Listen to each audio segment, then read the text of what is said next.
네, 우리 하나님이 주시는 말씀 야고보서 5장 12절에서 20절 말씀입니다. 야고보서 5장 12절에서 20절 말씀 우리 한 목소리로 같이 봉독하겠습니다. 시작.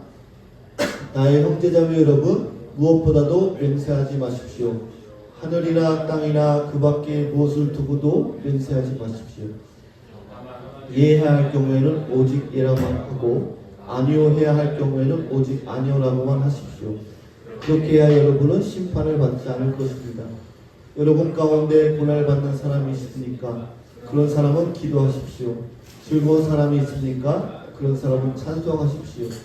여러분 가운데 병든 사람이 있으니까 그런 사람은 교회 장로들을 부르십시오. 그리고 그 장로들은 주님의 이름으로 그에게 기름을 바르고 믿음으로 간절히 드리는 기도는 병든 사람을 낫게 할 것이니 주님께서 그를 일으켜 주실 것입니다. 또 용서를 받을 것입니다. 그러므로 여러분은 서로 죄를 고백하고 서로를 위하여 기도하십시오. 그러면 여러분은 낫게 될 것입니다. 의인이 간절히 비는 기도는 큰 조력을 냅니다. 사람이었지만 비가 오지 않도록 해달라고 간절히 기도하니 3년 6개월 동안이나 땅에 비가 내리지 않았으며 다시 기도하니 하늘이 비를 내리고 땅은 그 열매를 맺었습니다. 나의 형제자매 여러분, 여러분 가운데서 진리를 떠나 그릇된 길을 가는 사람이 있을 때 누구든지 그를 돌아서게 하는 사람은 이 사실을 알아두십시오. 죄인을 그릇된 길에서 돌아서게 하는 사람은 그 죄인의 영혼을 죽음에서 구할 것이고 또 많은 죄를 덮어줄 것입니다. 아멘. 여러분, 하나님의 말씀은 살아 역사하는 줄 믿으십니까? 우리가 말씀을 잘 크게 읽는 것만으로도 여러분 하나님께서 우리를 만져주시고 또 회복시키시고 치유하실 줄 믿습니다. 어느덧 야고보서가 오늘 마지막입니다. 야고보서는 이제 5장 1장부터 5장까지 있었죠. 야고보서는 어떤 교리를 설명하는 그런 글이 아니라 우리의 믿음이 진짜인지 우리의 신앙이 실제로 살아있는지 정말 우리 삶 속에 복음의 흔적이 있는지를 말하고 있는 그런 책인 것 같아요. 계속해서 우리에게 묻는 거죠. 듣기만 하고 행하지 않는 자가 아니냐. 말은 많은데 삶은 따르지 않는 자가 아니냐. 믿는다고 하면서도 실제로는 세상 방식대로 사는 자가 아니냐. 그리고 이 마지막 오늘 야고보서 5장 12절에서 20절 말씀에서 아주 중요한 말씀을 우리에게 보여주고 있습니다. 그것은 돈도 아니고 시간도 아니고 사역의 분장도 아닌 우리의 입술에 관해서 이야기하죠. 왜 마지막에 또 입술을 이야기할까? 왜냐하면 우리의 입술은요 우리 존재의 가장 정직한 출구이기 때문에 그렇습니다. 여러분, 마음은 숨길 수가 있죠. 감정도 감출 수가 있습니다. 겉모습은 꾸밀 수가 있어요. 그런데 우리의 입술은 결국 드러나게 된다라는 거예요. 내가 무엇을 두려워하는지, 내가 누구를 더 의식하는지, 내가 하나님을 신뢰하는지 안 하는지, 내가 진짜 믿음의 사람인지 아닌지 결국 우리 입술에서 드러나게 된다라는 거예요. 그래서 예수님께서 말씀하셨어요. 마음에 가득한 것을 입으로 말합니다. 그러므로 오늘 본문은 그냥 말 조심해라 라고 하는 것이 아니라 너의 삶이, 너의 입술이, 너의 존재 자체가 누구의 지금 다스림 안에 있느냐라는 질문입니다. 정말 하나님의 다스림 안에 있느냐, 아니면 두려움과 교만과 어떤 세상적인 욕망, 상처, 분노 아래에 있는 삶을 살아가고 있느냐라고 야고보는 우리에게 말씀하고 있어요. 오늘 본문에서 야고보는 4가지를 말합니다. 따라서 볼까요? 진실을 말하라. 헛된 맹세 대신 진실을 말하라. 2번째, 기도하라. 고난과 병 가운데 기도하라고 말했습니다. 3번째, 찬송하라. 하나님이 주신 기쁨 안에서 찬송하라. 마지막 네 번째, 돌아오게 하라. 진리 안에서 떠난 자를 돌아오게 하라고 말씀합니다. 겉으로 보면 흩어진 주제 같지만 사실은 이 네 가지는 하나로 종합할 수가 있는데, 하나님은 우리의 입술이 거짓과 어떤 과장과 나의 어떤 자기 방어의 도구가 아니라 진실과 기도와 찬송과 회복의 통로가 되기를 원하신다라는 거예요. 오늘 이 말씀 앞에서 우리의 입술을 되돌아보는, 우리 자신을 되돌아보는 그런 시간 될 수 있기를 간절히 축복합니다. 하나님은요, 어떤 헛된 맹세보다 진실한 입술을 기뻐하십니다. 본문 12절 말씀을 같이 한번 읽어보겠습니다. 12절 같이, 여러분 말씀을 우리가 함께 봉독할 때 큰 목소리로 하면 더 큰 은혜가 될 줄 믿고, 또 하나님께서 우리의 마음을 만져주실 줄 믿습니다. 큰 목소리로 12절 시작. 나의 형제자매 여러분, 무엇보다도 맹세하지 마십시오. 하늘이나 땅이나 그 밖에 무엇을 두고도 맹세하지 마십시오. 다만 예해야 할 경우에는 오직 예라고만 하고, 아니요 해야 할 경우에는 오직 아니요라고만 하십시오. 그렇게 해야 여러분은 심판을 받지 않을 것입니다. 아멘. 이 말씀을 읽으면 맹세가 잘못된 것인가? 그러면 법정에서 하는 서약도 안 되는 건가? 결혼식에서도 우리가 서약을 하는데 그건 어떻게 되는 건가? 오늘 말씀은요, 어떤 공식적인 서약 자체를 하지 말라고 하는 것이 아닙니다. 여기서 맹세하다라는 것은요, 단순히 말을 강하게 하는 정도가 아니라 내가 한 말에 대해서 그것을 신뢰감을 주기 위해서 더 높은 권위나 어떤 대상을 끌어오는 행위를 말합니다. 그래서 당시 유대 사회에서 어떤 말들을 했냐면, 하늘을 두고 맹세한다, 땅을 두고 맹세한다, 예루살렘을 두고 맹세한다, 성전을 두고 맹세한다, 심지어는 내 머리를 두고 맹세한다, 이런 얘기를 많이 했다고요. 왜 그랬을까요? 그 사람들의 말이 평소에 가벼워졌기 때문에 그렇습니다. 그 말 자체의 진실성이 약해졌기 때문에 그냥 내가 하는 말 가지고는 사람들이 믿지를 않으니까 하늘을 걸고 맹세하는 거야. 땅을 걸고 맹세를 하는 거야. 이번에는 진짜야. 내 말이 진짜야. 하늘을 맹세하고 이렇게 내 말에 종교적 포장을 더해서 신뢰를 얻으려고 했던 것이죠. 예수님께서 산상수훈에서도 이미 이 문제를 말씀하셨어요. 야고보는 주님의 가르침을 이어받아 이 마지막 부분에 다시 말합니다. 맹세라는 그 형식 자체가 아니라 자꾸 그 말에 맹세를 덧붙여지 말라는 거예요. 예하면 예를 대답하려고 하면 예라면 예라고 말하면 되고, 아니오면 아니오라고 말하면 된다라는 거예요. 굳이 진짜예요, 맹세해요, 이번엔 달라요, 하늘을 두고 맹세해요, 이런 말을 덧붙일 이유가 없다라는 거예요. 그렇게 말한 이유는요, 내 말에 신뢰를 잃었기 때문에 그렇다라는 거예요. 여러분, 신뢰는 무엇을 강조해서 얻을 수 있는 것이 아니라 반복된 진실성에서 나옵니다. 말을 세게 한다고 해서 신뢰가 생기지 않아요. 말을 길게 한다고 해서 신뢰가 생기는 것도 아니에요. 맹세를 붙인다고 해서 거룩해지는 것도 아니에요. 여러분, 왜 우리가 진실하게 말하지 못할까요? 손해보기 싫어서 그렇죠. 좋은 사람처럼 보이기 위해서 그렇습니다. 책임은 피하고 싶고 평판은 지키고 싶어 합니다. 결국 거짓되고 과장된 말로 나를 포장하는 거예요. 그래서 하나님보다 사람을 더 의식하는 마음이 있는 거예요. 그래서 보면 사람들이 이야기할 때 뭔가 과장되게 나에 대해서 과장되게 이야기를 합니다. 진실은 그렇지 않은데 나를 포장해서 이야기할 때가 있다라는 거예요. 순간에 어떤 상황을 모면하기 위해서 거짓말을 할 때가 있는 거죠. 그런데 하나님은 진실하라고 말씀하고 있습니다. 정직한 사람은요, 말을 장식하지 않아요. 정말 신앙이 깊은 사람의 특징은요, 말이 화려한 것이 아니라 그 말이 진실되다라는 거예요. 어떤 사람은 말할 때마다 이렇게 얘기해요. 진짜예요. 진심이에요. 완전 맹세해요. 네. 뭔가 열심히 이야기하는 것 같지만 사실 이런 이야기들을 계속 듣다 보면 왜 저 사람은 늘 자기 말에 다른 것을 덧붙일까라는 생각이 드는 거죠. 왜 그냥 말하면 사람들이 믿지 않는 걸까라는 거죠. 성도는, 그리스도인은 진실된 사람이어야 됩니다. 가정에서도 마찬가지죠. 부모가 아이들한테 이렇게 얘기를 합니다.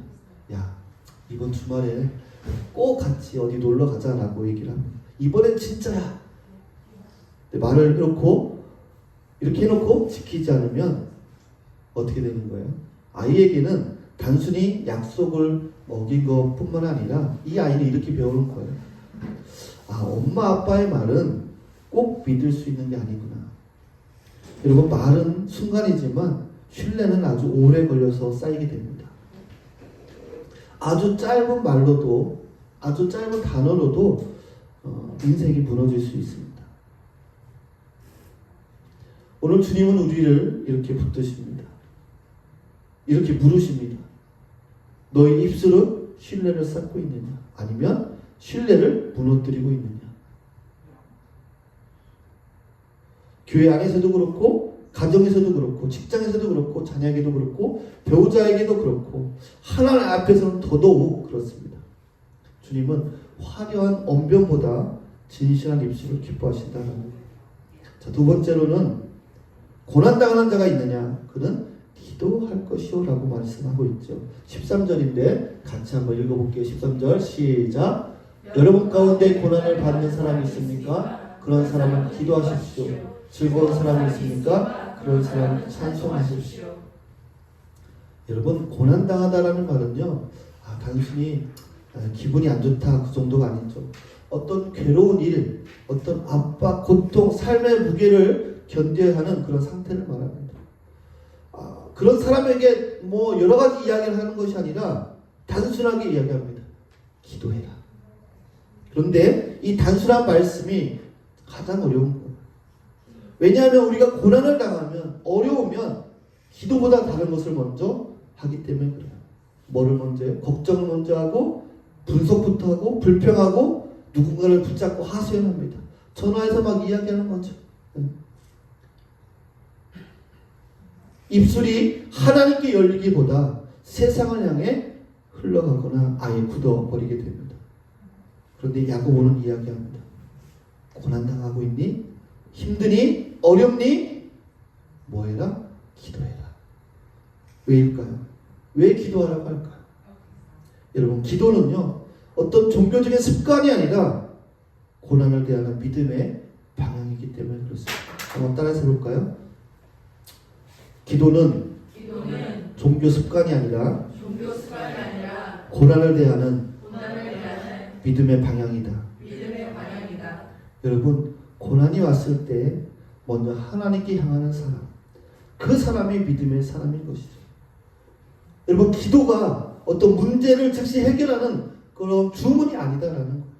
기도는 우리 삶의 한 복판에서 내 영혼이 하나님을 놓치지 않는 그런 은혜의 방편이다라는 것입니다. 기도하는 이 말 속에는 하나님의 깊은 초청이 담겨져 있습니다. 무슨 말이냐면, 너 혼자 버티지 마. 네 괴로움을 너만 갖고 있지 마. 나를 향해 입술을 열어 말해라. 내 앞에 가지고 와. 그런 주님의 음성이 담겨져 있는 것이죠. 여러분, 그 하나님의 초청에 여러분 나아갈 수 있기를 간절히 축복합니다. 14절 말씀 한번 읽어볼게요. 14절 시작. 여러분 가운데 병든 사람이 있습니까? 그런 사람은 교회 장로들을 부르십시오. 그리고 그 장로들은 주님의 이름으로 그에게 기름을 바르고 그를 위하여 기도하십시오. 아멘. 여러분, 병들다라는 이 단어는요, 단지 육체적인 질병만을 얘기하는 것이 아니라 우리 삶의 약해짐, 또 쇠약함, 무너짐의 뜻도 포함되어 있습니다. 야고보는요, 병든 자를 향해서 혼자 믿음을 지키라고 말하지 않습니다. 야, 잘 버텨. 힘들지? 잘 버텨라고 하지 않습니다. 뭐라고 얘기해요? 장로들을 청하라. 공동체를 부르라. 함께 기도해라. 그런데 여러분, 이게 너무나도 중요합니다. 초대교회는요, 병든 사람을 혼자 내버려 두지 않았어요. 고통을 개인의 그런 사적인 문제로만 돌리지 않았다라는 거예요. 교회는 아픈 사람을 평가하는 곳이 아니라 붙드는 곳입니다.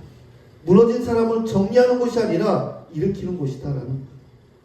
여러분, 오늘도 마찬가지입니다. 어떤 성도는 몸이 무너지고 마음이 무너지는데 여러분, 교회가 돌보지 않는다라는 것이죠.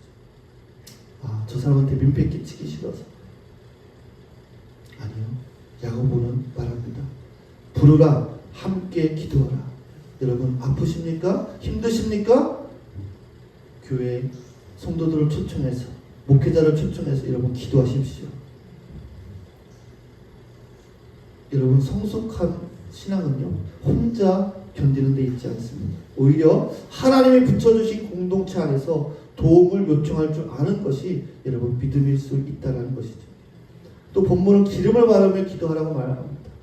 여기서 기름은요, 헬라어로 올리브 기름을 이야기합니다.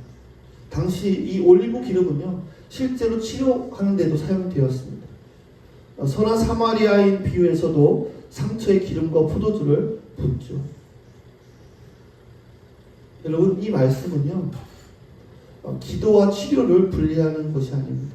어떤 사람들은 하나님 믿으니까 병원도 가지 말고 약도 먹지 말고 기도해서 나아야지. 아니요. 여러분, 병원에 가는 것은 믿음 없는 것이 아니죠. 약을 먹는 것이 하나님을 불신하는 것이 아니죠. 의사를 찾는 것이 기도를 포기하는 것이 아니죠. 그러나 동시에 여러분, 약보다도 의사보다도 우리의 깊은 곳에 하나님을 신뢰하는 그 믿음이 함께 있어야 된다는 것입니다. 병원에 가면서도 기도해야 되고 약을 먹으면서도 기도합니다. 결과를 기다리면서도 기도합니다. 수술실 앞에서도 우리는 기도하게 되는 것이죠. 의학을 거절하는 사람들이 아니라 그 의학 위에 계신 하나님을 믿는 사람들이 바로 저와 여러분들입니다. 여러분 믿으십니까? 15절 말씀 한번 같이 보겠습니다. 15절 시작. 믿음으로 간절히 드리는 기도는 병든 사람을 낫게 할 것이니 주님께서 그를 일으켜 주실 것입니다. 또 그가 죄를 지은 것이 있으며 용서를 받을 것입니다. 아멘. 여러분 믿으십니까? 여기서 여러분 주님께서 일으켜 주실 것이다. 개정개혁에는 구원하여 주실 것이다. 믿음의 기도는 병든 자를 구원한다라고 표현이 되어 있어요. 육체적인 회복뿐 아니라 영적인 구원, 우리 삶의 구원도 의미를 가지고 있다는 거예요. 단순히 병만 고치는 것을 말하고 있는 것이 아닙니다. 그 사람 전체를 바라보는 것이죠. 몸과 마음과 영혼과 공동체, 죄의 문제, 관계의 막힘까지도 다 말씀하고 있는 거예요. 그래서 16절에 보면 한번 16절 읽어볼게요. 시작. 그러므로 여러분은 서로 죄를 고백하고 서로를 위하여 기도하십시오. 그러면 여러분 낫게 될 것이니 의인이 간절히 비는 기도는 큰 흐름을 나타냅니다. 아멘. 믿으십니까? 아멘. 서로 죄를 고백하며 서로 기도하라고 말씀하고 있습니다. 여러분 이 말씀이 너무나도 중요한 거예요. 여러분 질병이 무조건 죄 때문에 라고 말하진 않습니다. 그러나 동시에 죄와 관계의 막힘이 영혼과 삶의 전체를 병들게 할 수 있음을 말하고 있습니다. 때로는 상황이 힘들어서 기도가 막히는 것이 아니라 내 숨겨둔 죄 때문에 하나님 앞에 서기가 두려워 기도가 막힐 수도 있습니다. 여러분 진짜 기도는 그냥 원하는 것만 말하는 것이 아니라 하나님 앞에 숨김없이 서는 것입니다. 하나님, 제가 두렵습니다. 주님, 제가 화가 납니다. 제 안에 막힌 것이 있습니다. 주님, 불쌍히 여겨 주십시오.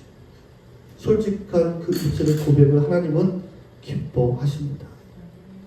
그러면서 야고보는 엘리야를 예로 들죠. 엘리야는 우리와 성정이 같은 사람이다. 우리와 똑같은 사람이다라는 거. 그런데 똑같이 연약하고 약하고 그런 사람인데 어떻게 해요? 기도했더니 3년 6개월 동안 피가 오지 않았다는 거예요. 야고보는 엘리야를 어떤 슈퍼맨으로 이야기하지 않습니다. 그 사람은 어떤 특별한 사람이니까, 선지자니까 그런 능력을 행한 거야 라고 말하지 않습니다. 오히려 그도 우리와 같은 사람이었다. 그러나 그는 기도했다. 여러분 믿으십니까?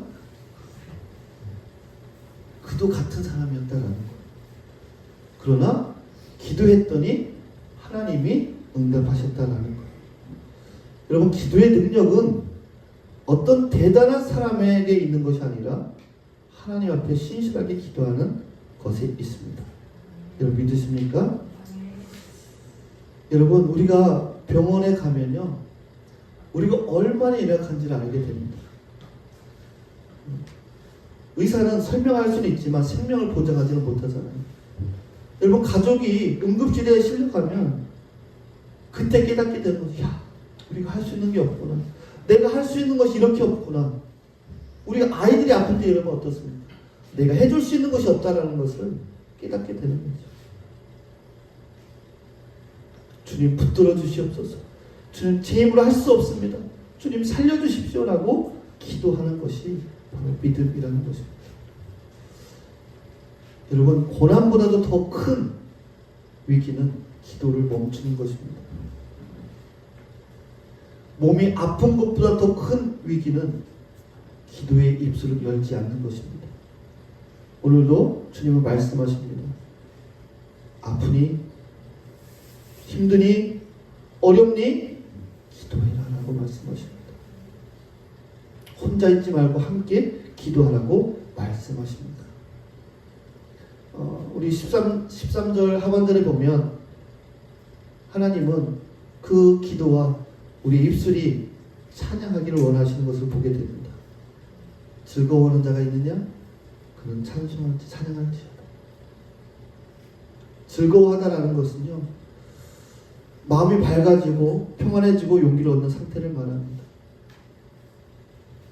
찬송하다, 현악기를 튕기다라는 그런 뜻의 단어인데 하나님께 음악적인 찬양을 드리라라고 말씀하고 있습니다. 하나님을 높여 노래하라는 뜻을 가지고 있습니다. 그러니까 야고보는요, 하나님이 주신 기쁨이 있다면 그냥 그것을 흘려보내지 말고 하나님께 올려드리라고 말씀하고 있는 것입니다. 고난당하면 기도하라, 즐거워하면 찬송하라가 한 절 안에 들어있어요. 무슨 말일까요? 성도의 삶 전체를 설명합니다. 고난은 기도의 자리로, 기쁨은 찬송의 자리로. 여러분 성도의 인생의 모든 계절을 하나님과 연결해서 우리는 살아가라고 말씀하고 있는 거예요. 세상 사람은요, 고난을 운이 없다라고 말합니다. 어떤 좋은 일이 생기면 내 실력이라고 해석할 수 있죠. 그런데 성도는, 그리스도인은 고난 중에는 하나님을 찾고 기쁨 중에도 하나님께 영광을 돌릴 줄 아는 사람이 그리스도인이다라는 거예요. 그런데 우리는 자주 반대로 살아갑니다. 어려울 때는 하나님을 찾죠. 그런데 문제가 풀리면 하나님께 찬송하기보다 내가 실력이 좋아서, 운이 좋아서 정말 좋은 타이밍에 이렇게 된 거야 라고 해석할 때가 있는 거죠. 내가 잘 선택한 거네. 물론 우리 인간의 선택과 수고도 있을 수 있습니다. 그러나 성도는 그 너머를 봐야 되는 것이죠. 주님이 길을 여셨구나. 따라서 볼까요? 주님이 길을 여셨구나.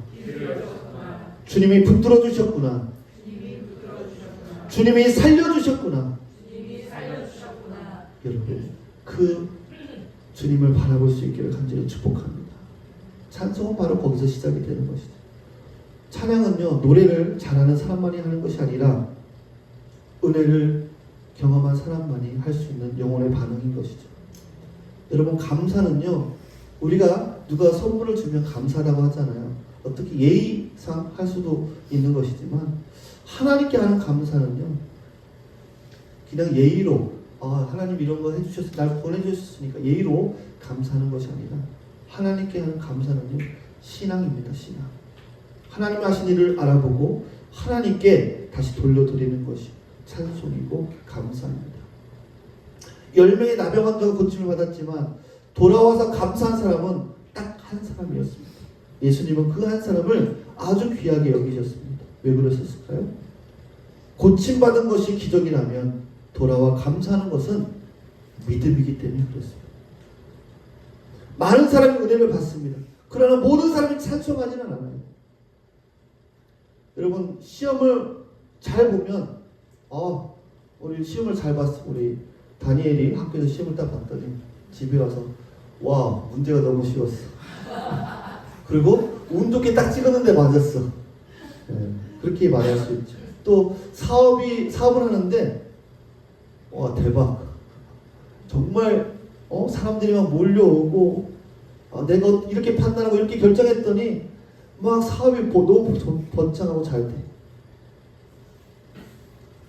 여러분, 그때 하나님을 잃어버리면 안 된다는 거예요. 기도하려고는 하는데 또 찬양하지 않는 사람들도 있어요. 그래서 오늘 우리는 물어야 됩니다. 내가 하나님께 기도하며 찬양하고 있는가? 나는 하나님께 받은 것들이 있는데 얼마만큼 하나님께 감사하고 있는가? 혹시 내 입술은 간구는 익숙하지만 찬양에는 인색하지 않은가? 하나님은 우리 입술이 필요할 때만 하나님을 찾는 입술이 아니라 은혜를 알면 가까이 하나님을 높이는 입술이 되기를 원하십니다. 여러분, 기도하는 입술도 귀하지만 여러분, 하나님은요, 찬송하는 입술도 기뻐하십니다. 여러분, 기도하는 입술, 찬양하는 입술 될 수 있기를 간절히 축복합니다. 그리고 마지막으로 하나님은 우리 입술이 길 잃은 자를 돌아오게 하기를 원하십니다. 19절 20절 같이 한번 읽어볼게요. 19절 20절 시작. 나의 형제자매 여러분 가운데서 진리를 떠나 그릇된 길을 가는 사람이 있을 때 누구든지 그를 돌아서게 하는 사람은 이 사실을 알아두십시오. 죄는 그릇된 길에서 돌아서게 하는 사람은 그 죄인의 영혼을 죽음에서 구할 것이고 또 많은 죄를 덮어줄 것입니다. 아멘. 미혹되다. 그릇된 길에서 개정개혁성경은 미혹되다라고 표현이 되어 있는데 길을 잃다, 벗어나다, 잘못된 방향으로 끌려간다는 뜻입니다. 돌아서게 한다는 말은요, 회개하다, 돌아오다, 방향을 바꾸다라는 의미입니다. 여러분, 야고보가 말하는 것은요, 단순합니다. 진리에서 멀어지는 자가 있다면 그를 내버려 두지 말라는 것이죠. 돌아오게 하라는 것이죠. 여러분, 우리가 기억해야 될 것은 이 말씀이 1차적으로 교회 공동체 안에서 미혹된 형제들을 향한 말씀입니다. 초대교회는 박해와 가난과 유혹과 이단적인 가르침과 도덕적 흔들림 속에 있었어요. 그 안에서 어떤 사람들은 방향을 잃었어요. 신앙을 잃어가고 있었어요. 신앙이 식었어요. 기도하지 않아요. 예배하지 않아요. 진리에서 멀어져요. 야고보는 그런 사람들을 향해서 그래, 지금 환경이 이러니까, 삶이 어려우니까 어쩔 수 없지라고 말하지 말라는 거예요. 그래, 자기 선택이니까 버려두지 말라는 거예요. 따라해서 볼까요? 돌아오게 하라. 돌아오게 하라. 다시 한번요. 돌아오게 하라. 돌아오게 하라. 여러분, 이 말씀은요, 참 따뜻하면서도 무겁습니다. 여러분, 누군가를 돌아오게 하는 일은요, 그 사람을 설득하라는 것이 아니에요. 정죄해서 부끄럽게 만들려고 하는 것이 아니에요. 내가 옳다라는 것을 증명하는 것도 아니에요. 돌아오게 한다는 것은요, 하나님의 마음으로 붙드는 거예요. 다시 따라해볼까요? 하나님의 마음으로 붙드는 것이다. 여러분, 눈물로 권하는 거예요. 끝까지 포기하지 않는 거예요. 세상은요, 실패한 사람을 낙인 찍죠. 길을 벗어난 사람을 조롱합니다. 넘어진 사람을 정리합니다. 그러나 복음은 다릅니다. 복음은 정죄보다도 회복을 먼저 봅니다. 사람들을 배제하기보다는 돌이킴을 먼저 보는 것이죠. 여러분, 물론 죄를 가볍게 보라는 말이 아닙니다. 진리는 타협하라는 말도 아닙니다. 오히려 죄가 얼마나 무서운지 알기에, 길을 잇는 것이 얼마나 치명적인 것인지 알기에 그 영혼을 사랑으로 붙들라고 야고보는 우리에게 말씀하고 있습니다. 여러분, 오늘날도 교회를 떠나는 사람이 얼마나 많이 있는지 모릅니다. 겉으로는 멀쩡해 보여도 사실 우리 안에 하나님을 향한 열정이 식어가는 사람들이 있어요. 여기 앉아있는 분들 중에도 있을 수 있어요. 여기 앉아있지만, 예배를 드린다고 와있지만 하나님을 생각하기보다는 내 삶의 무게와 아무런 하나님에 대한 감정이 없는 사람들도 있을 수 있습니다. 상처 때문에, 죄책감 때문에, 실망 때문에, 유혹 때문에 나 혼자라는 생각이 들 수도 있습니다. 점점 진리에서 멀어지는 사람이죠. 그때 교회는 어떻게 해야 됩니까? 아, 원래 저 사람 저랬어. 쟤는 저랬어. 떠날 사람은 떠나야지. 괜히 건드렸다가 불편해지면 어떡해. 이렇게 말해서는 안 된다라는 거. 야고보는 돌아오게 하라고 말씀합니다. 여러분, 진심 어린 한마디가 사람을 살릴 수 있습니다. 보고 싶었습니다.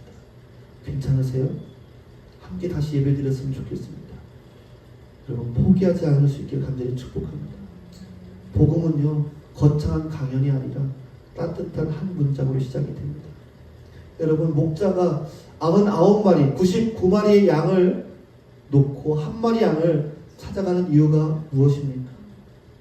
숫자로는 한 마리 양이지만 사랑으로는 일이 아니기 때문에 그렇습니다. 하나님은 한 영혼을 그렇게 보십니다. 야고보는 바로 그 하나님의 마음으로 돌아오게 하라고 말씀하고 있습니다. 이 말씀은 넓게 보면 전도의 사명으로 이어집니다. 예수님을 모르는 사람에게 복음을 전하는 일, 상처받아 멀어진 자를 품는 일, 진리에서 벗어나는 자를 다시 이끄는 일, 이 모든 것이 결국 한 방향입니다. 따라서 볼까요? 그리스도께로 데려오는 것. 그런데 문제는요, 우리가 복음을 부끄러워한다는 것이죠. 말해야 될 타이밍에 침묵하는 것이죠. 사람 눈치를 보는 것이죠. 괜히 어색해질까봐 뒤로 물러납니다. 물론 지혜가 필요합니다. 때와 장소를 분별해야 됩니다. 상대를 존중해야 합니다. 그러나 지혜라는 이름으로 아무 말도 하지 않는 것은 믿음의 지혜가 아니라 두려움의 침묵일 수 있다는 것이죠. 여러분, 하나님은 우리의 입술이 사람을 분석하고 정죄하는 데 쓰이기보다 사람을 살리는 데 쓰이기 원하십니다. 여러분, 비판의 말보다 회복의 말을 원하십니다. 정죄의 말보다 그 사람이 돌이키게 하는 말을 하나님은 원하신다라는 거예요. 여러분, 누가 이런 입술을 가질 수 있습니까? 누가 이런 입술을 가지고 살아갈 수 있습니까? 여러분, 우리는 그런 입술을 가질 수 없어요. 그러나 복음이 우리 입술을 새롭게 하심을 믿으시기 바랍니다. 하나님, 나는 진실하지 못했습니다. 따라서 볼까요? 나는 진실하지 못했습니다. 나는 기도보다 원망이 많았습니다. 나는 찬송보다 불평이 많았습니다. 나는 누군가를 살리기보다 상처 주는 말을 했습니다. 나는 복음을 부끄러워했습니다. 나는 사람을 돌이키기보다 외면했습니다. 여러분, 그 고백에 하나님이 여러분 복음의 입술을 주실 줄 믿습니다. 우리의 힘으로는 할 수 없습니다. 우리는 주님께 돌아가야 됩니다. 복음으로 돌아가야 됩니다. 여러분, 이사야 6장에서 선지자는 이렇게 고백했죠. 화로다 나여 망하게 되었도다. 나는 입술이 불정한 사람이요. 바로 이것이 우리의 모습인 것이죠. 우리 입술은 깨끗하지 않아요. 거짓도 있고 과장도 있고 독도 있고 교만도 있고 차가움도 있고 침묵도 있습니다. 그런데 하나님은 이사야를 버리지 않으셨어요. 제단 숯불로 그의 입술을 만지셨어요. 하나님, 더러운 입술을 가진 자를 버리시는 분이 아니라 정결케 하시는 분이세요. 그리고 그 정결의 완성은 예수 그리스도 안에서 이루어진다는 것입니다. 예수님은요 완전한 입술을 가지신 분이셨어요. 거짓이 없으셨고 기도에 충실하셨고 충만하셨고 아버지를 온전히 찬양하였고 잃어버린 자를 살리는 말씀하셨어요. 그런데 그 주님께서 십자가에서 우리 대신 침묵하시고 조롱당하시고 침뱉음을 당하시고 저주를 받으셨어요. 왜요? 우리의 이 더러운 입술이 받아야 될 심판을 대신 주님께서 받으신 것입니다. 우리가 함부로 말한 죄, 기도하지 않은 죄, 감사하지 않은 죄, 복음을 부끄러운 죄를 주님이 담당하셨다는 거예요. 여러분, 오늘 이 시간에 주님 앞으로 나아갈 수 있기를 간절히 축복합니다. 주님께서 우리 입술을 새롭게 하실 것입니다. 주님, 제 입술을 씻어주십시오. 제 혀를 다스려 주십시오. 이제 제 입술이 아니라 주님의 것이 되게 하여 주십시오. 여러분, 내 결심만으로는 바뀌지 않습니다. 하나님의 은혜를 경험해야 되는 것이죠. 이 시간을 한번 같이 기도하기 원합니다.